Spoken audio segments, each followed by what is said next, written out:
Hello प्यारे बच्चों, कैसे हैं आप सब। आशा करते हैं स्वस्थ और मस्त होंगे।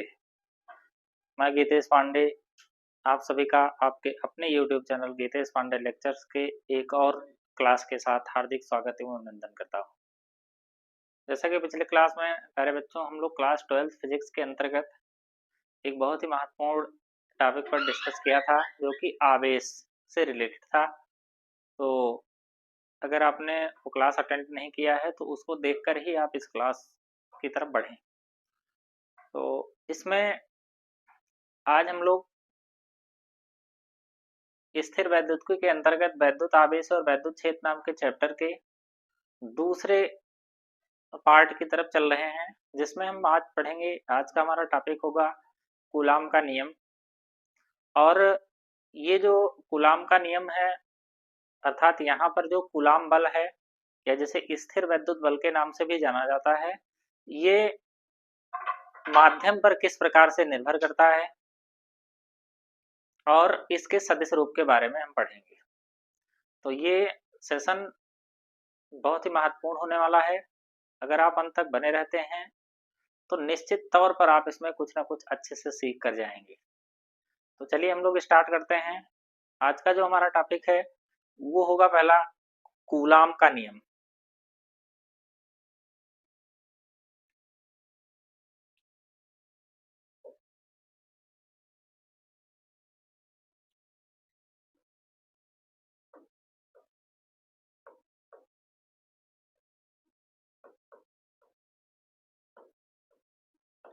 कूलाम का नियम।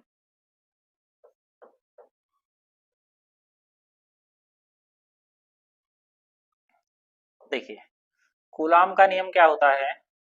इसमें हम लोग दो स्थिर बिंदु आवेश लेंगे। एक हमारा ये आवेश है Q1 और एक हमारा जो दूसरा आवेश होगा वो होगा Q2 और इसके बीच की जो दूरी है वो है स्मॉल r। तो प्यारे बच्चों, अगर यहाँ पर हम देखें तो अगर दो सजातीय आवेश हैं, जैसे यहाँ पर हमने जो आवेश लिया है वो दोनों सजातीय आवेश हैं। तो अगर प्यारे बच्चों सजातीय आवेश हैं तो जब अगर ये Q1 इस पर जो बल लगाएगा Q2 पर, तो वो बल की दिशा जो है वो इस प्रकार से होगी F। क्योंकि सजातीय आवेश क्या करते हैं, एक दूसरे को प्रतिकर्षित करते हैं, मतलब धक्का देंगे। तो अब यहाँ पर बल जो लगेगा वो इस साइड में लगेगा, यहाँ पर जो बल है वो इस तरफ लगेगा। मतलब यहाँ पर जो दोनों आवेश हैं एक दूसरे को क्या करेंगे, प्रतिकर्षित करेंगे। ठीक, अब देखिए, अब कूलाम का नियम क्या होगा। जो दो स्थिर बिंदु आवेशों के मध्य जो लगने वाला बल है वो दोनों आवेशों के क्या होता है, अनुक्रमानुपाती होता है। तो लिखेंगे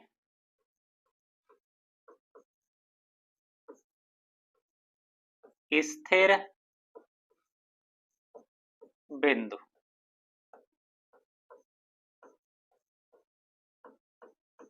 आवेशों के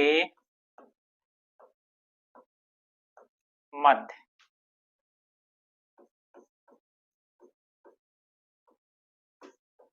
लगने वाला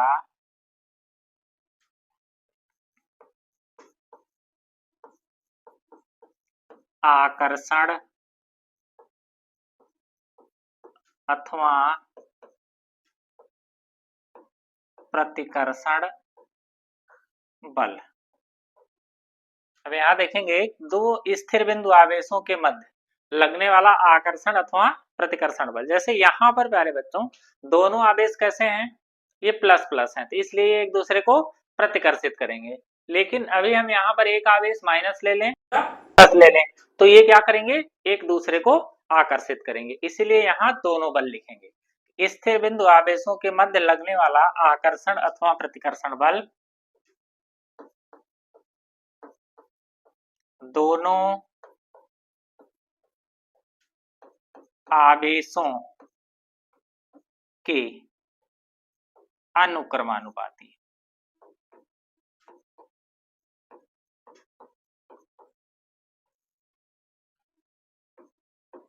तथा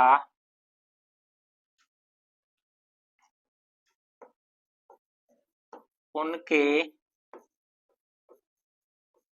बीच की दूरी के वर्ग के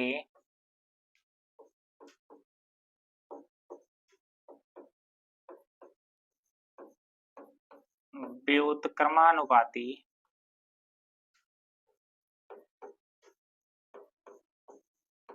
होता है।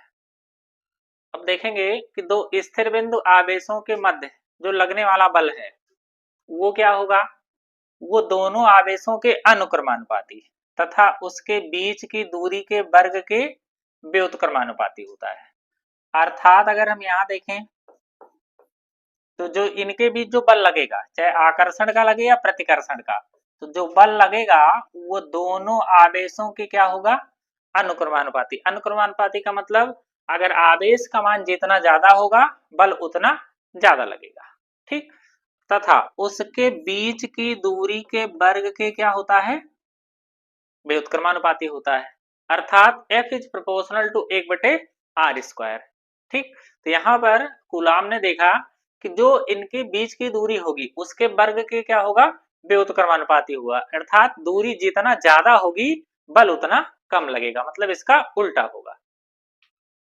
अब इन दोनों नियमों को अगर हम संयुक्त करें तो F प्रोपोर्शनल हो जाएगा हमारा Q1 Q2 अपान कितना r², या F बराबर एक कांस्टेंट यहां जुड़ेगा K Q1 Q2 अपान r², या इसी को और क्या लिख सकते हैं, K के स्थान पर हम क्या लिख सकते हैं, 1/4 पाई एप्सिलॉन नॉट Q1 Q2 अपान कितना हो जाएगा r², ठीक।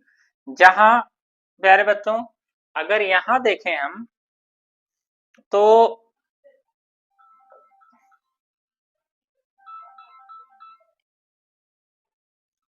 जो हमारा एप्सिलॉन नॉट है वो क्या होगा, वो है निर्वात की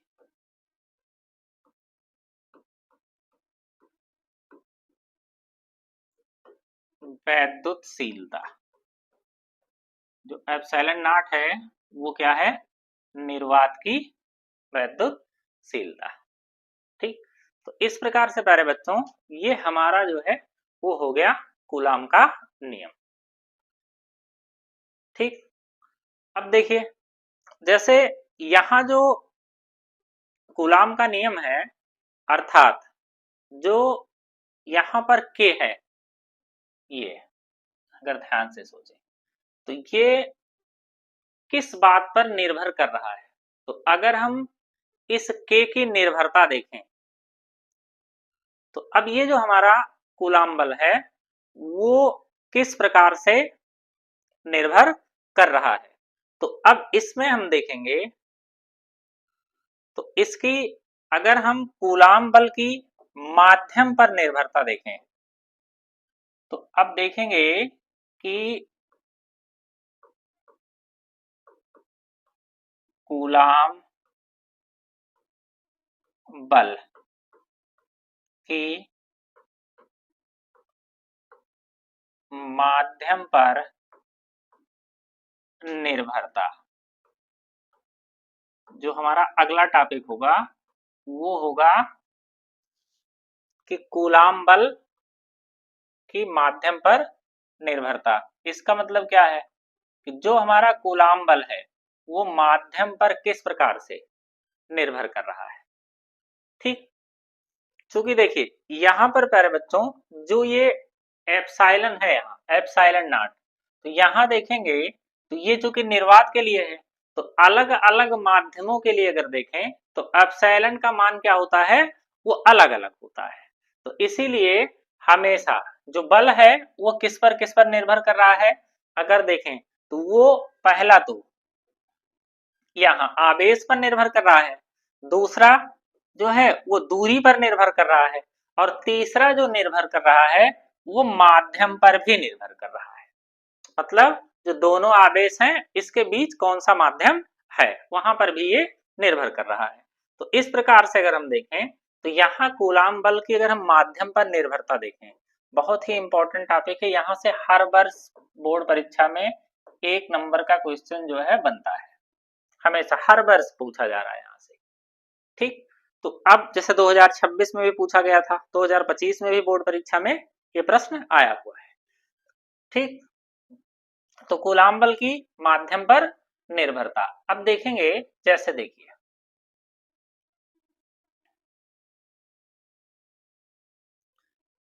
ये अगर दो आवेश हैं,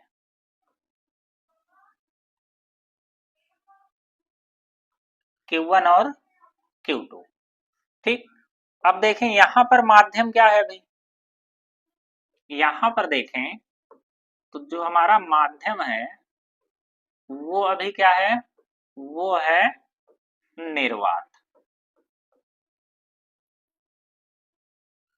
तो अगर माध्यम निर्वात है तो बल क्या होगा, तब यहां पर जो बल है वो F0 बराबर हो जाएगा 1/4 पाई एप्सिलॉन नॉट Q1 Q2 अपान कितना हो जाएगा R स्क्वायर। इसका मतलब क्या है कि अगर ये पूरी दूरी कितनी है R है तो F0 बराबर क्या हो जाएगा 1/4 पाई एप्सिलॉन नॉट Q1 Q2 अपान कितना R स्क्वायर। ठीक, अब देखिए अगर यही माध्यम हमारा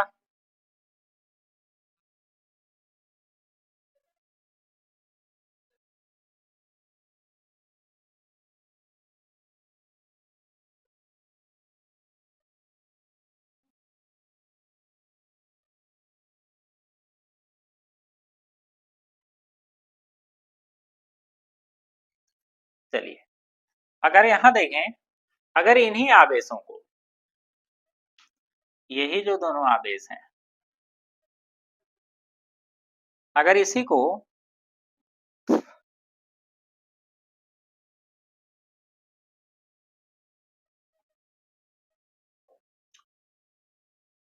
कुछ इस प्रकार से रख दें,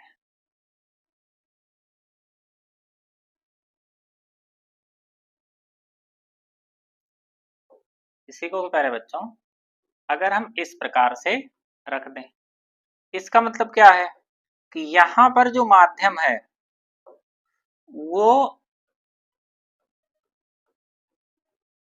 निर्वात ना होकर, जैसे आवेश तो वही है Q1 और Q2, बीच की दूरी भी वही है R ही दूरी है, लेकिन यहाँ जो माध्यम है वो निर्वात नहीं है। मतलब इनको हम किसी माध्यम में अगर रखते हैं तो अगर इस आवेश को हम किसी माध्यम में रखते हैं तब क्या होगा, तब ऐसी कंडीशन में जो हमारा बल होगा मतलब वो Fm, तो वो कितना हो जाएगा, वो हो जाएगा 1/4 पाई, जहां एप्सिलॉन नॉट था वहीं क्या हो गया एप्सिलॉन m हो गया। एप्सिलॉन m क्या है, वो माध्यम की वैद्युतशीलता हो गई। ये हो गया Q1 Q2 अपान कितना हो गया R स्क्वायर। तो इस प्रकार से अगर देखें तो अगर माध्यम यहाँ कैसा है निर्वात है तब क्या होगा, और अगर माध्यम निर्वात नहीं है, कोई परावैद्युतांक पदार्थ रखा है या कोई अन्य माध्यम है तो उसके लिए क्या हो जाएगा, ये एप्सिलॉन m हो जाएगा। ठीक, अब अगर यहाँ दोनों की हम तुलना करते हैं, तुलना करने का मतलब क्या है,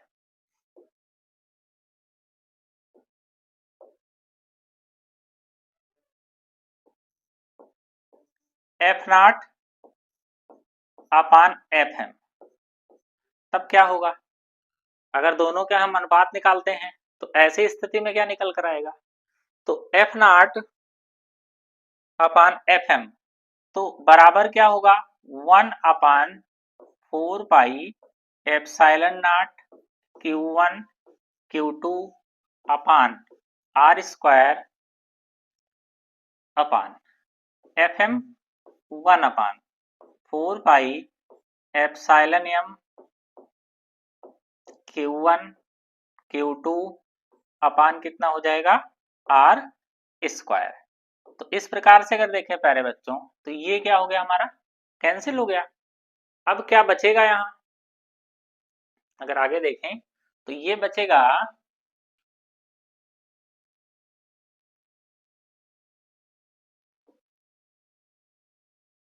देखिए अब क्या बचेगा यहाँ हमारा बचेगा एफ नॉट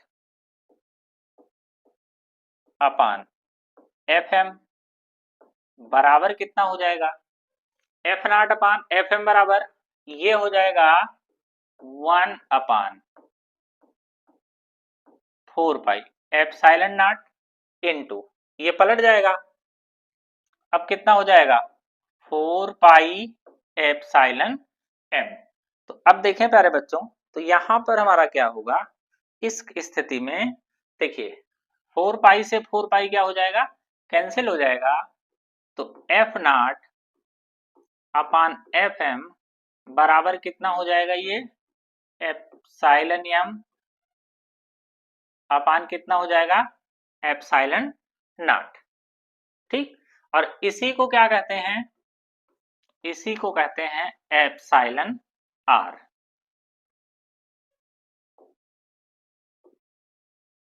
ठीक, इसको क्या कहते हैं एप्सिलॉन आर कहते हैं। एप्सिलॉन आर क्या है,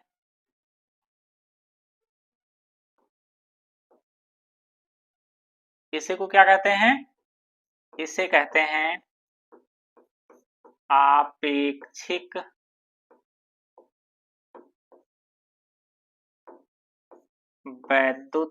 वैद्युतशीलता। इस एप्सिलॉन आर को क्या कहते हैं आपेक्षिक वैद्युतशीलता कहते हैं। ठीक, तो अब यहां पर देखें प्यारे बच्चों तो ये हमारा बहुत ही इंपॉर्टेंट सूत्र है।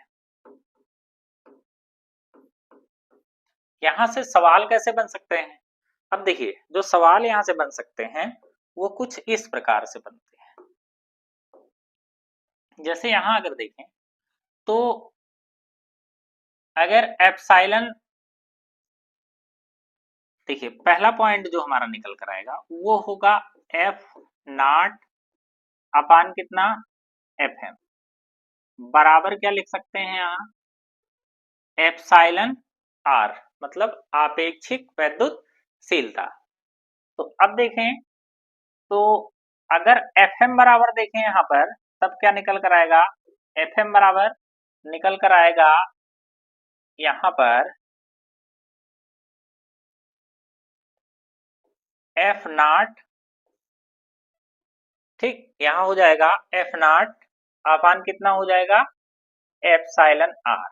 इसका मतलब क्या है कि अगर यहां से प्यारे बच्चों देखें तो ऐसी स्थिति में अगर मान लेते हैं जैसे हमारे पास जो प्रश्न मिलेगा अगर वो कहेगा कि दो आवेश हैं और वो कुछ दूरी पर रखे गए हैं तो उनके बीच जो बल लगेगा मतलब निर्वात अथवा वायु में रखे गए हैं तो उनके बीच जो बल लग रहा है वो, और अगर उन्हें परावैतांक माध्यम में रख दें तो बल कितना हो जाएगा। ठीक, तो ऐसी स्थिति में जब देखेंगे तो एप्सिलॉन एम बराबर क्या आ जाएगा एप्सिलॉन नॉट एफ एम बराबर क्या आ जाएगा एफ नॉट अपान कितना हो जाएगा एप्सिलॉन आर। ठीक, अब देखें दूसरा पॉइंट क्या मिलेगा यहां से,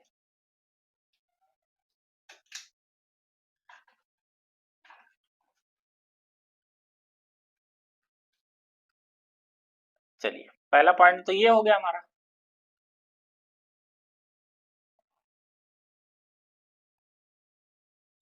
अब दूसरा पॉइंट देखिए यहां पर क्या मिलेगा,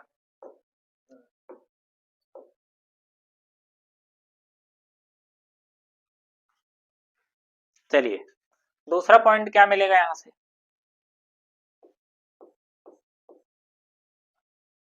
देखिए अगर हम दूसरे पॉइंट की बात करें तो अब यहां पर जो एप्सिलॉन एम होगा वो कितना मिलेगा, एप्सिलॉन एम बराबर हो जाएगा एप्सिलॉन नॉट और एप्सिलॉन आर। तो ये दोनों पॉइंट बहुत ही इंपॉर्टेंट हैं, यहां से अक्सर जो है वो सवाल बनते हैं। ठीक, तो जब आंकिक प्रश्न हम लोग सॉल्व करेंगे तो आसानी के साथ यहां से चीजों को हम सीखेंगे कि कैसे ये आ रहा है।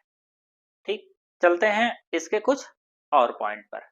अब जैसे देखिए प्यारे बच्चों, यहां पर जो हमारी आपेक्षिक वैद्युतशीलता है वो क्या होगी। तो हमारा नेक्स्ट टॉपिक जो होगा वो आपेक्षिक वैद्युतशीलता होता क्या है। अगर इसकी हम परिभाषा लिखें कि आपेक्षिक वैद्युतशीलता क्या होगी,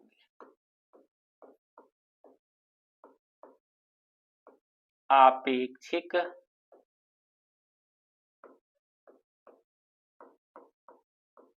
वैद्युतशीलता।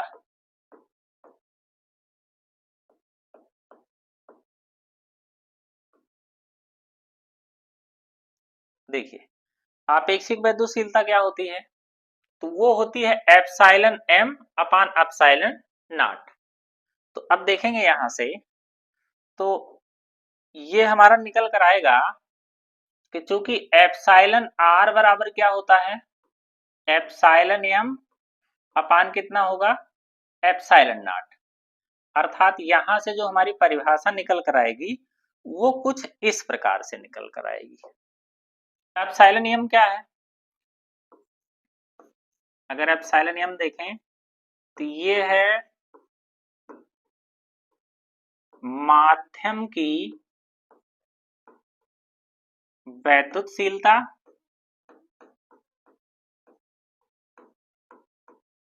ठीक, और एप्सिलॉन नॉट क्या है, ये है निर्वात की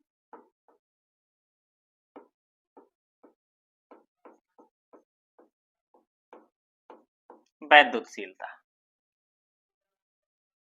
माध्यम की वैद्युतशीलता और निर्वात की वैद्युतशीलता। अर्थात अगर हम इसकी परिभाषा लिखें कि परिभाषा क्या निकल कर आएगी, तो माध्यम की वैद्युतशीलता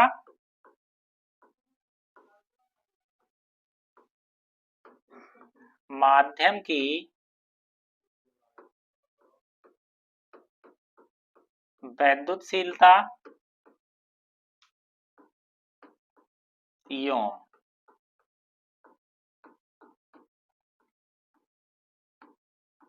निर्वात की वैद्युतशीलता, माध्यम की वैद्युतशीलता एवं निर्वात की वैद्युतशीलता। बटे का मतलब क्या होता है, अनुपात। बटे का मतलब क्या होगा यहाँ, अनुपात को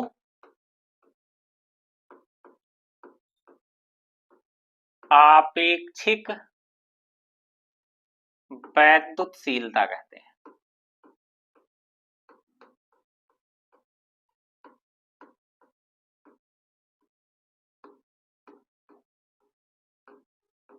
यहां देखें तो माध्यम की वैद्युतशीलता एवं निर्वात की वैद्युतशीलता के अनुपात को क्या कहते हैं, आपेक्षिक वैद्युतशीलता कहते हैं।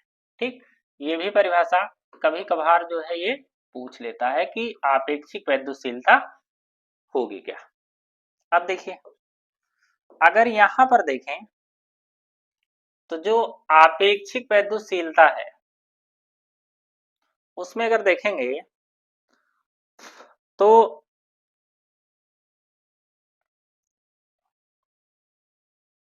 जो एप्सिलॉन आर का मान होता है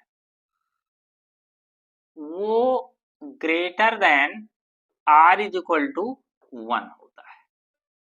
जो एप्सिलॉन आर का मान होगा वो greater than R is equal to 1 होगा। इसका मतलब क्या है कि जो आपेक्षिक वैद्युतशीलता होगी उसका मान हमेशा या तो 1 के बराबर होगा या फिर 1 से ज्यादा होगा। जैसे यहां देखें तो अगर निर्वात अथवा वायु के लिए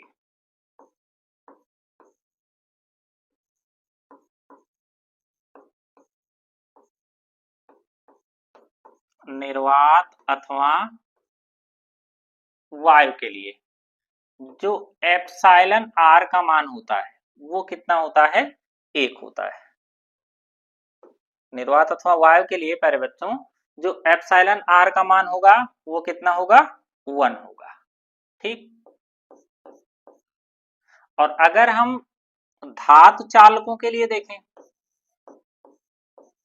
धातु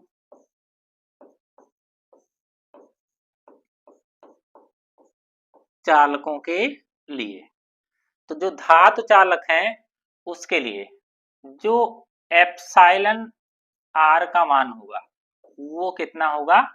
इनफाइनाइट होगा। ये बहुत ही इंपॉर्टेंट है।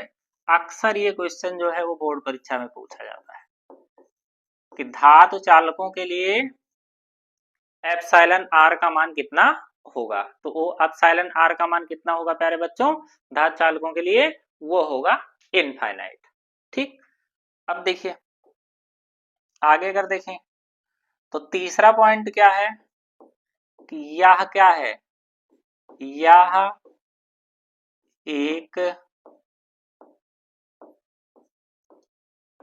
विमाहीन राशि है, मतलब इसकी कोई विमा नहीं होती है। ठीक प्यारे बच्चों, अब देखेंगे इसमें, अब जो अगला टॉपिक हम इसमें पढ़ेंगे वो क्या होगा? वो कूलाम बल का सदिश निरूपण, मतलब जो कूलाम बल है उसका सदिश निरूपण कैसे करेंगे। बहुत इंपॉर्टेंट होने वाला है ये, अक्सर बोर्ड परीक्षा में पूछा जाता है।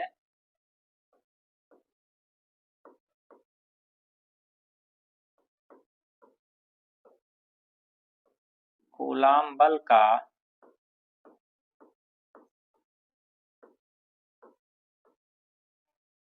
सदिश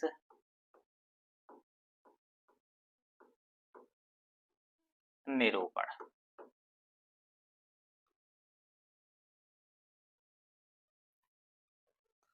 ठीक, अगर इसके हम सदिश निरूपण की बात करें, मतलब ये जो कूलाम बल है उसका अगर हम सदिश निरूपण करें तो सबसे पहले इसमें हम क्या करते हैं? इसमें हम निर्देश तंत्र का प्रयोग करेंगे। किसका प्रयोग करेंगे प्यारे बच्चों? इसमें हम प्रयोग करेंगे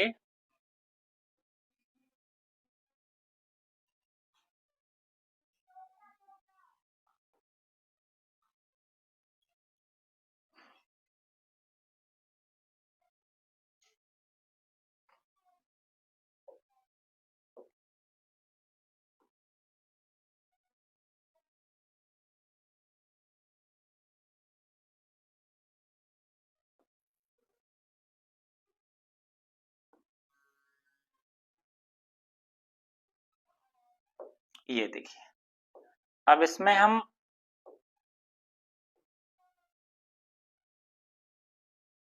निर्देश तंत्र का प्रयोग करेंगे।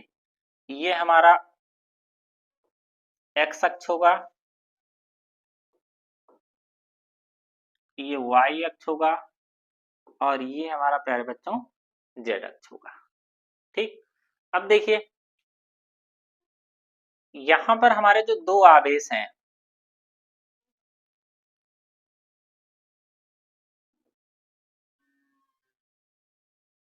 ये हमारे दोनों आवेश हो गए। एक है Q1 और दूसरा है Q2।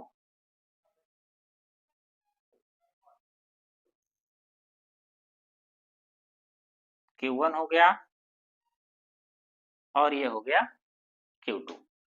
देखिए अब अगर देखें तो इस आवेश को, जो ये हमारा आवेश है यहां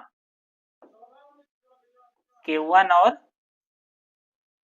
Q2, तो अब ये देखें तो जब इस आवेश को यहां जो हमारा मूल बिंदु है जब इससे हम मिला देंगे तो मूल बिंदु से जब इसको मिलाएंगे तो क्या होगा, ये इसका क्या हो जाएगा, स्थित सदिश। स्थित सदिश अगर आप लोगों ने वेक्टर पढ़ा हुआ है तो स्थित सदिश कैसे ज्ञात करते हैं, जब जो भी निर्देश तंत्र है, मतलब जिसका हमको निरूपण करना है, उसको जैसे Q1 की अगर स्थित सदिश देखेंगे तो इस Q1 को हम क्या करें, मूल बिंदु से मिला दें तो ये इसका क्या हो जाएगा, स्थित सदिश हो जाएगा। अब अगर हम Q2 का स्थित सदिश देखें तो इसको क्या करें, हम इस मूल बिंदु से मिला दें तो ये हो जाएगा हमारा R2 वेक्टर, ये हो जाता है स्थित सदिश। अगर हम विस्थापन सदिश देखें तो इसके लिए अगर देखेंगे, देखिए अब इसको अगर यहां से मिला दें तो ऐसी स्थिति में जब हम ये वाली दूरी देखेंगे,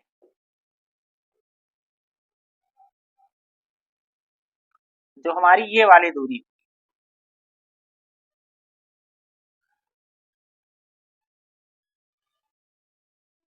अगर इस दूरी की बात करें तो ये जो हमारी दूरी होगी वो कितनी होगी, देखिए 1 से 2 की दूरी, ये किसकी दूरी है, 1 से 2 की दूरी है, इसलिए इसको लिखेंगे वेक्टर R12। ठीक, अब अगर यहां से दूरी देखें, अगली जो दूरी है, इस जब दूरी की बात करेंगे तो ये जो हमारी दूरी होगी ये होगी R21, मतलब इस आवेश Q2 से Q1 की दूरी, तो ये होगी R21। ठीक, अब देखें अगर Q1 के कारण Q2 पर लगने वाला बल हमको निकालना है तो ये बल कितना लगेगा, मतलब इस Q1 के कारण Q2 पर लगने वाला बल, तो इस बल का मान कितना होगा प्यारे बच्चों,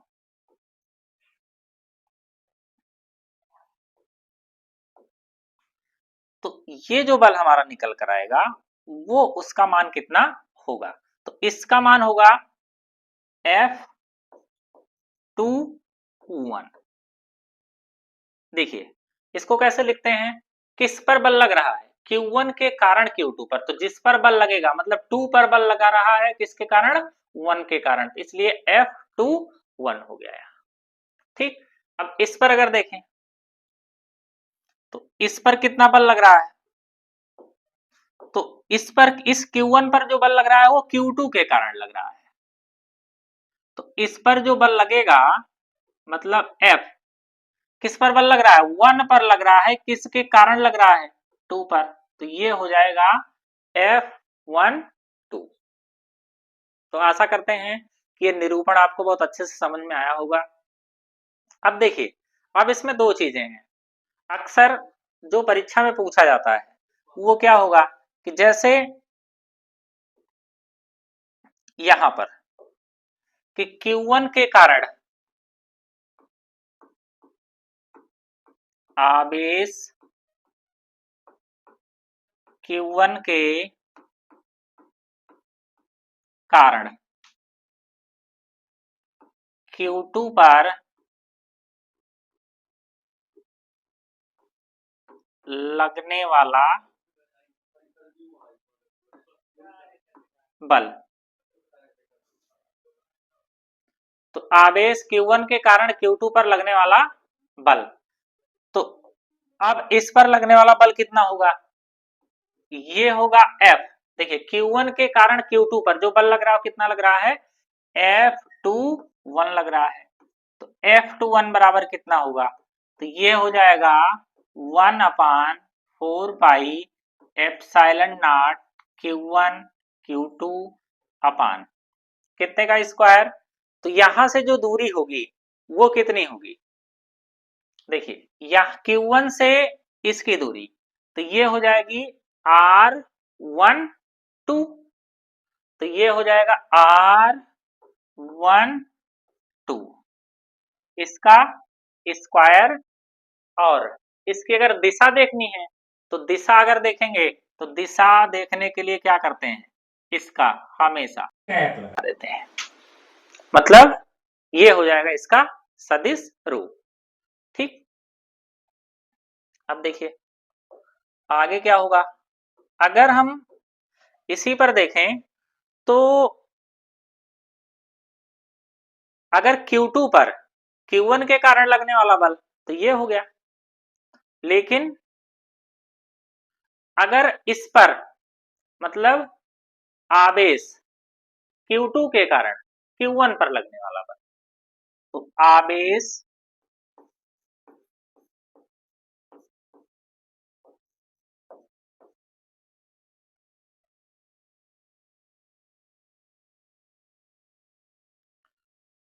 Q1 के कारण Q2 पर लगने वाला बल और Q2 के कारण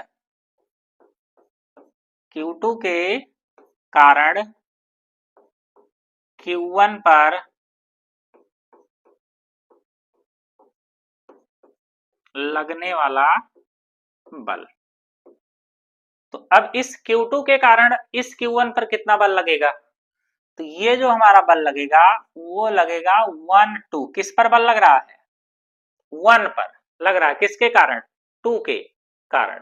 तो अब ये कितना हो जाएगा हमारा, ये हो जाएगा 1/4 पाई epsilon not Q1 Q2 upon R कितना हो जाएगा 1 2, सॉरी यहां जो है आपको थोड़ा सा इसको सही करना पड़ेगा। ये जो बल लग रहा है Q1 के कारण Q2 पर लगने वाला बल, तो ये हो जाएगा R21। इसकी दिशा जो है थोड़ा सही कर लेंगे इसको,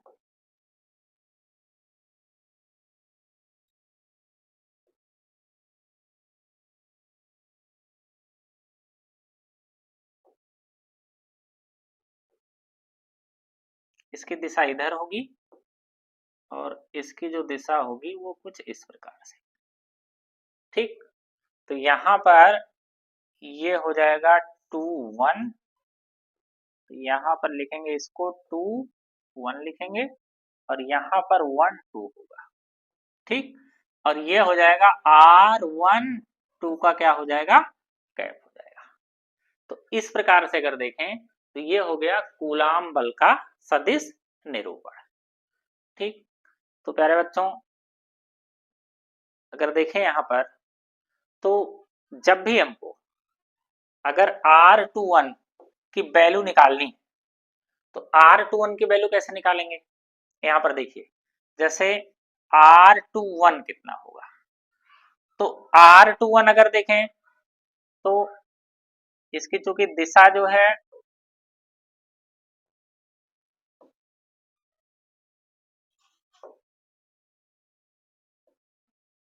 वो इस प्रकार से होगी।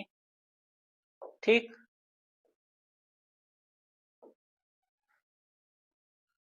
और इसकी जो दिशा है वो इस प्रकार से होगी। ठीक, तो यहां पर अगर देखें तो R21 कितना होगा, देखिए जो सीक्वेंस में जा रहा है जैसे क्रम से यहां से यहां, देखिए जो भी क्रम से जाएगा, जैसे देखिए यहां से इधर गया तो ये हो गया R1 वेक्टर, फिर ये देखिए ये इधर से यहां निरूपित हुआ, फिर यहां से इधर, तो अगर इधर से इधर जाएगा तो ये प्लस का कितना हो जाएगा R21 वेक्टर बराबर, तो जो क्रम से जाएगा उसका योग, जैसे विस्थापन सदिश जो ज्ञात करते हैं हम, अगर आप 11th में पढ़े होंगे वेक्टर में, तो विस्थापन सदिश क्या होता है, जो क्रम से जा रहा है, जो सीक्वेंस है, जैसे देखिए ये क्रम से जा रहा है फिर इधर घूम गया, तो जो क्रम से जा रहा है उसका योग, और जो क्रम से नहीं जा रहा है ये वाला, तो जो क्रम से नहीं जा रहा है उसके योग के उसके क्या होता है, बराबर होता है। तो ये R2 वेक्टर के बराबर हो जाएगा, तो R21 वेक्टर बराबर हो जाएगा R2 और माइनस कितना हो जाएगा R1। इसी प्रकार से अगर हमको R12 निकालना है तो क्या करेंगे, तो अब क्रम से कौन जाएगा, ये देखिए ये दोनों क्रम से जाएंगे और ये उल्टा जाएगा। तो इसका मतलब अगर R12 निकालना है तो R1 में से क्या करेंगे, R2 को घटा देंगे, तो ये हो जाएगा हमारा। तो बहुत ज्यादा जो है इसमें बोर्ड परीक्षा में सिर्फ आपसे यही प्रश्न यहां से पूछ सकता है कि कूलाम बल के नियम का सदिश रूप लिखिए। तो आपको यही इतना ध्यान रखना है, बाकी ये सब चीजें बहुत ज्यादा इंपॉर्टेंट नहीं होने वाली। तो प्यारे बच्चों, क्लास कैसा लगा आपको कमेंट बॉक्स में जरूर बताएं और दोस्तों के पास शेयर करें और चैनल को लाइक शेयर और सब्सक्राइब जरूर करें। तो आज के लिए इतना ही, धन्यवाद।